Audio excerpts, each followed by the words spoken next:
Hello, and welcome to Let's Talk About the Middle East. I'm Andy Blanche.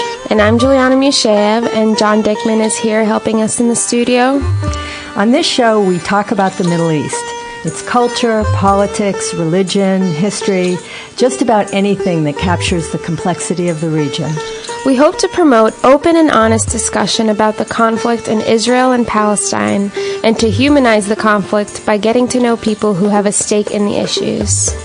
You're listening to WSLR 96.5 LPFM in Sarasota and WBPV 100.1 LPFM in Bradenton. The opinions and views expressed on Let's Talk About the Middle East are strictly those of the hosts and guests and do not necessarily reflect those of the station manager, the board of directors, or anyone else affiliated with WSLR. The Florida State Oriental Medicine Association will offer free acupuncture for veterans on Saturday, September 24th from 1 to 5 p.m. The services will be performed by local licensed acupuncture physicians at the East-West College of Natural Medicine, 3808 North Tamiami Trail.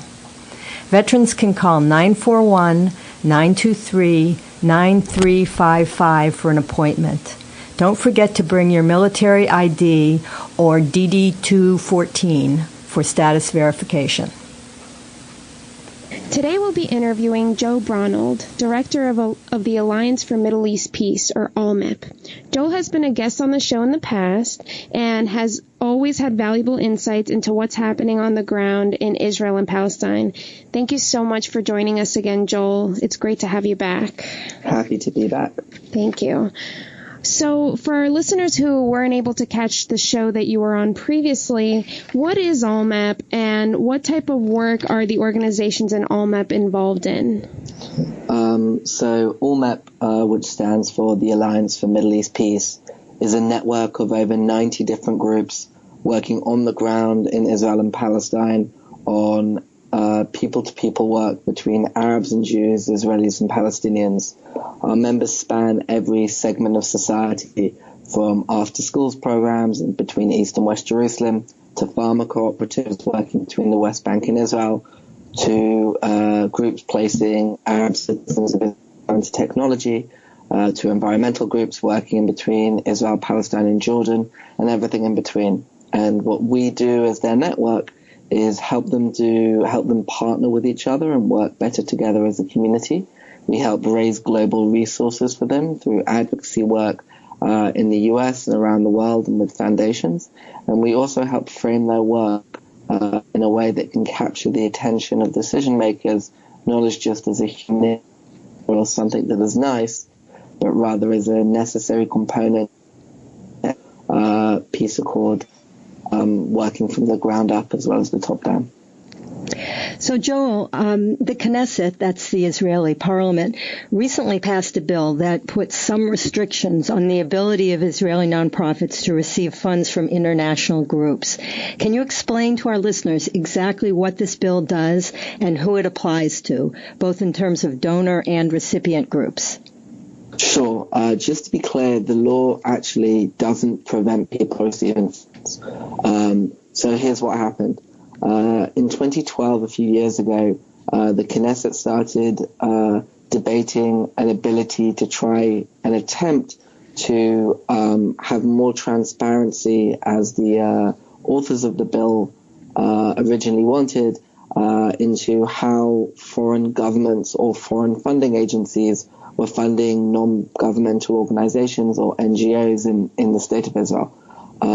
There was a feeling that government actors were funding non-profits, pursuing nefarious agendas that were meant to hurt the state of Israel and defame them. After the last election, part of the coalition agreement was the promise between Habayit Yehudi, which is a national religious party, and the Likud, which is the main right-wing party that is the anchor of the coalition, to advance a piece of legislation that would deal with NGOs. The bill that was passed is called the NGO Transparency Law, and what it basically says is that if a non-profit receives on any given year more than 50% of its funding from government agencies that are not Israeli, then the NGO must declare in all of its public material, and whenever it presents evidence to any government agency or member of Knesset that it is funded by foreign sources, and the NGO will be defined as a foreign agent. Now, it's that last part of the definition that if you receive more than 50% of your funding from foreign government sources, that you are declared a foreign agent, that AllMap and many others have particular problems with. The bill itself, before it was passed, the Department of Justice, which is where NGOs fall under, produced a list of potential NGOs that would be falling under this legislation, and of the 26 NGOs that could have been falling under this in the fiscal year 2014, 24 of them was identified as part of the left wing. And it was very much seen that the focus on foreign government dollars rather than just foreign donations was seen as a way to try and delegitimate the left and their funding sources. And that caused much consternation. So, Joel, just to clarify, you said that the bill applies to funds coming from foreign governments. Does that mean it does not apply to funds coming from international funders, like, some large foundation or other organization that's not government but is located outside of Israel? Correct. So the legislation only applies to government grants. So if you receive grants from the European Union, from USAID, if you receive grants from Germany or Japan or Canada or Scandinavia, Sweden or Holland, that's what counts. But if you receive a grant from the Rockefeller Brothers Fund, or you receive a grant from the Ford Foundation, or you receive grants from the Central Land of Israel funds or from Sheldon Adelson, that doesn't count. Yeah. So it was, the focus was on government grants. Okay, thanks for clarifying that. One of the things people have commented on is the fact that it does seem to be affecting left-wing liberal groups to a far greater extent. Why exactly is that happening? The international community is pursuing, as its stated objective, as is the actual stated objective of the government of Israel, a policy of trying to try and create a two-state solution. In order to pursue this policy, foreign governments, as part of their foreign policy toolkit, will often fund civil society organizations to help them carry out their policy. These groups are not founded by foreign government entities. They are, in the vast majority, domestic groups, either doing international human rights work, and there are many governments around the world who, everywhere around the world, will fund groups doing international human rights work, as well as groups trying to pursue good relations between Jews and Arabs or cross-border peace and reconciliation work. The law was really mooted off the back of the right-wing's frustration with groups like Breaking the Silence, which is a group that collects testimonies from conscriptual soldiers and professional soldiers in the IDF after operations, that tries to break the code of silence as Breaking the Silence states it, and speak out their testimonies about what's really happening in the occupied territories. In addition, they were frustrated at groups like B'Tselem, Gisha, and other human rights organizations, Physicians for Human Rights, that for many on the Israeli right believe are defaming Israel internationally unfairly and are part of a lawfare, which is a terminology that many in Israel use as the exporting of the Israeli-Palestinian conflict to the field of international law. And therefore they feel that the funding of these groups, who are funded majority by European governments, who fund human rights organizations around the world, and including in Israel and in the West Bank and Gaza and East Jerusalem, that they wanted to say that if you're receiving more than 50% of your support from government agents, you're not a human rights organization, you're a foreign agent, and should be considered as such. Just a quick follow-up. I read somewhere that groups, NGOs on the right, are more likely to be funded by individuals, wealthy individuals, like you mentioned, Sheldon Adelson. Do you think that's true? Yes. The groups on the right pretty exclusively are funded through individual grants, foundations, rather than government grants, given the fact that the political right in Israel are often pursuing settlement building, whether that's in East Jerusalem or the West Bank, or that's mainly where the money on the right is going, or to sort of explaining Israeli government policies or sort of combating BDS. Those are the activities that are being funded often by Jewish, right-wing, rich people, from which is their right and prerogative, but they're not dependent on government grants and such. You know, it's a peculiar situation where you can have a foreign billionaire own a newspaper in Israel that is dominating media shares and has often been accused of just being the mouthpiece of the prime minister, and that's not considered something that is an undue foreign influence. But, you know, a group of kids playing basketball together funded by the U.S. government is suddenly a shady foreign agent. Demonstrates, you know, some of the worrisome natures of this law.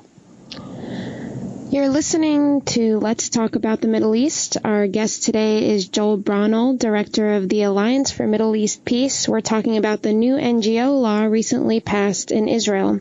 Programming today has been underwritten by the Center for Religious Tolerance, located in Sarasota County. The CRT supports local and global peacemakers in order to bring people together across divides of religion, culture, and nationality. Their aim is to build a peaceful future by honoring and respecting our shared humanity. Find out about the initiatives they have been supporting in Israel and Palestine, Kenya, Honduras, and the United States by visiting c-r-t.org.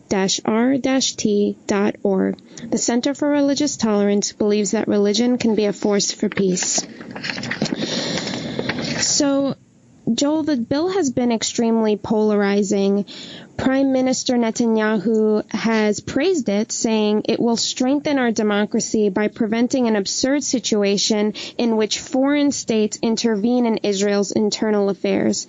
In contrast, the New Israel Fund has condemned it as a shameful moment in the history of Israeli democracy.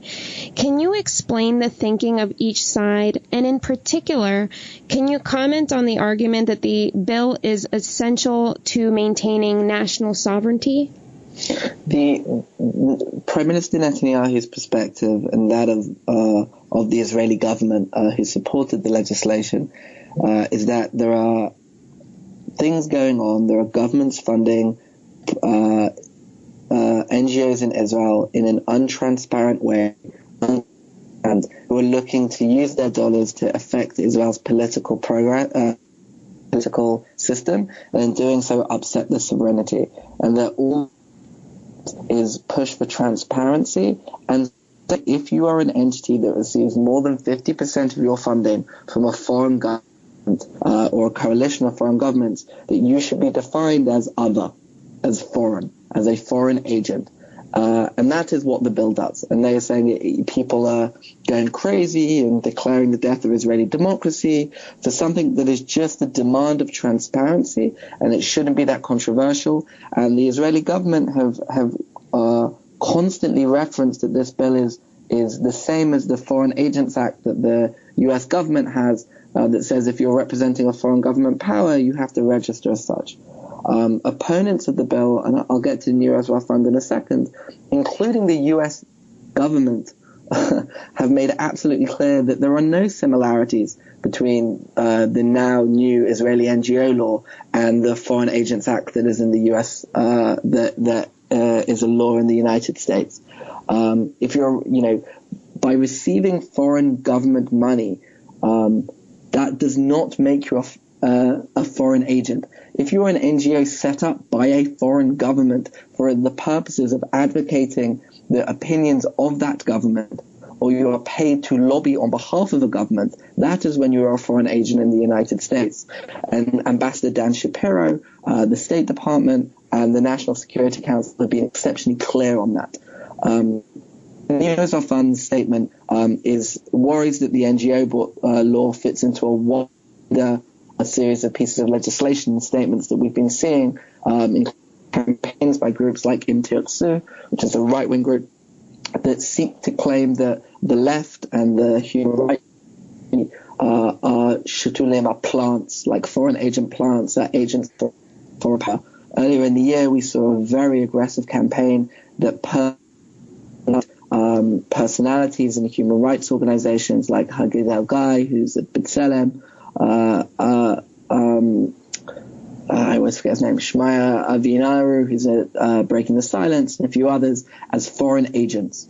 An incredibly aggressive and personally attacking campaign that painted them almost as enemy agents. And given the rising fear and hatred in Israel, given sort of the violence that's going on with the recent round of stabbings, really has some dangerous political explosive language, and repeating some of the imagery and challenges that we saw in the 90s that sadly led to the death of Prime Minister Rabin.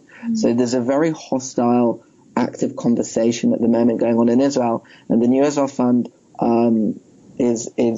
puts the current new piece of NGO legislation within that context, which is why you're hearing them saying this is a continuation of a hammer blow to Israeli democracy, as we now see codifying the otherness of the human rights community and of the political left.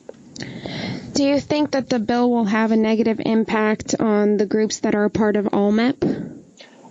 Yes, and that's why AllMap has come out against the bill. AllMap generally does not take political positions, especially when it comes to domestic Israeli legislation. But in this case we did, and let me be really clear. There is no one within our coalition or AllMap on our board that is against transparency. Already before this law was passed, every quarter, if you received a certain amount of money, you would have to declare so on your website and in your public reports and to the state registrar, and no one is against transparency. What we are very against is the assertion that by receiving government money from a government, that you suddenly, if you hit over this arbitrary threshold, become a foreign agent. If someone receives, for example, 10% of their money from Japan, 20% from Sweden, 30% from the EU, and 3% from the US State Department, who are they a foreign agent of? Who are they suddenly representing? Well, that's a good point. There are many organizations that exist that governments wish to support because they agree with the organization's agenda, not that the organization agrees with the government agenda. Peace Now, who have really turned themselves into sort of a settlement watchdog in many ways, receive government funding. Peace Now has been existing since the 80s and 70s in Israel. To pretend that there's some sort of foreign agent and there's some malicious intent behind them. But Selim's been around for over 35 years. The concept that suddenly they're a foreign agent is absurd. And it's that linkage that AllMap is very against. And the reason we are so vocal in our opposition is because it is already a very difficult public space to be doing work where you try and humanize the other. When people try and bring kids together, whether it's in sports or basketball, when they bring farmers together or anything else, it's hard enough to try and bring these groups together. It is one stage harder if before you even begin an activity or on the T-shirts of the children wearing T-shirts to play a game of basketball, you have to say that they are foreign agents of a US power or something else. It is an additional barrier in their way. And we reject the linkage, as I said, between receiving donations and political intent. The grant contracts that one signs with USAID or the EU are very clear that you are agreeing on a contract and an agreed upon program. And the calls for proposals are clear. There's no malicious intent. There's no secret agenda. There's no backroom deal. It is a very clear and public document. And the calls for proposals are all public and are in the public domain. And I think that that's very important to sort of to stay open there. Joel, this has really been a fascinating discussion and an incredibly important issue for our listeners to understand. So I really appreciate you taking the time to explain what is a little bit complex when you read about it in the press. Before we close, we have just a little bit more time. I'm wondering if you would be willing to make a comment on a more recent news story, and that is that people in the United States have been petitioning the State Department to urge Israel not to move forward with demolition plans in the Palestinian village of Susha. The plan is apparently projected to demolish 40% of the homes in the village and would leave about 100 people homeless. Just this past week, the State Department sent a strong warning to the Israeli government against this project. Could you comment on that ongoing situation in Susha and the State Department's response? Sure. So Susha really has become a symbol or a flagship to the current situation going on in Area C of the West Bank. Area C makes up over 60% of the West Bank, and it's the place where Israel has both civic and military control. Susha, in 1986, I think, was declared a national park, and its residents were moved adjacent to their farmland. There's been a constant backwards and forwards about whether the Israeli right says that Susha never existed, that these were just interlopers coming from the village of Yatta that's in Area A, and they were expanding, and the Palestinians claim that Susha has been there from before the State of Israel, and this is just another intention for the Israelis to move Palestinians off Area C, and they believe it's in the intention that the Israelis are trying to eventually annex Area C, where the settlements currently are, and to try and get as many Palestinians out as possible. Susha in 2001, I think that the High Court in Israel told, the High Court of Justice told the civil administration that manages the West Bank to not do any house demolitions and to allow the residents to stay on the site. But they did have the ability for Susha to build houses. So any houses built from that court would technically be illegal. And an Israeli right-wing group called Regavim has been suing Susha in the High Court to allow the civil administration to carry out the demolition orders. And that's sort of some of the legal backwards and forwards. The State Department, you're seeing them come in so strongly on this, one, because there's been a big international outcry from Jewish groups like J Street and Jewish Voices for Peace and some human rights groups and Rabbis for Human Rights, a bunch of others, NIF, all coming together to try and say that you can ask it to be destroyed. And also, following the Quartet report in July, that the U.S. stated objective is to preserve the possibility of a two-state solution, and that they believe that Susha represents the ability for Palestinians to be able to live in Area C, that, as I mentioned, represents the largest part of the West Bank, and that will make up a future Palestinian state, and that the removal of Palestinians from Area C and pushing to Area A is a continuation of making the eventual two-state solution harder. And thus, whether it comes to Susha or announcements of new Israeli house settlement creations, be that in East Jerusalem or in the West Bank, there is a stronger rhetoric coming from the State Department as the stated objective now becomes the preservation of the two-state solution. Whether anything is attached to the rhetoric or anything isn't waits to be seen. But that's why you're seeing a stronger move from the U.S. government. Thank you for explaining that. Makes sense. So we've been listening today to Joel Braunold, who's the director of the Alliance for Middle East Peace. Thank you so much for joining us today, Joel. You're welcome. It was wonderful to have you back again. Is there a way for listeners to reach you or to learn more about AllMap's work? So the best way of staying in touch with us is through our website. You can get us at www.allmap.org. That's ALLMAP.org. ALMEP, as in Alliance for Middle East Peace, .org. You can follow us on Twitter, you can get us on Facebook, and you can continue seeing the work. And like we say when we speak to any audience, be it on a podcast or in person, go on our website, look through our organizations and find one that you want to support and start supporting them. And the best way you can be active is to try and find an organization that speaks to you and help them do their work better. Thank you so much, Joel. If you want to give us feedback on this show, listen to archived interviews, or share ideas for topics or speakers, you can find us on Facebook. Just search Let's Talk About the Middle East. You can also follow us on SoundCloud, where we'll be archiving our podcast starting next week. Mm-hmm. I'd like to talk a little bit about some of the things coming up in our show and also here locally at the Peace Education and Action Center. Next guest that we'll have on is Professor Joseba Zulaika. He's a professor at the Center for Basque Studies in University of Nevada. He's written about counterterrorism in a book in 2009 called Terrorism, the Self-Fulfilling Prophecy. He's written multiple articles on the topic, specifically about drones. In 2014, he wrote an article called Drones and Fantasy in U.S. Counterterrorism. So that'll be exciting. And then on August 20th, Medea Benjamin is coming to the Peace Center to talk about Saudi and U.S. relations. That'll be on the evening of August 20th. It'll be a free event. And we'll try to catch up with Medea and sort of ask her to give us a little bit of her insight for the show, and also maybe some of the people in the audience to see what their thoughts are on what they learned from the event. So that's what's coming up.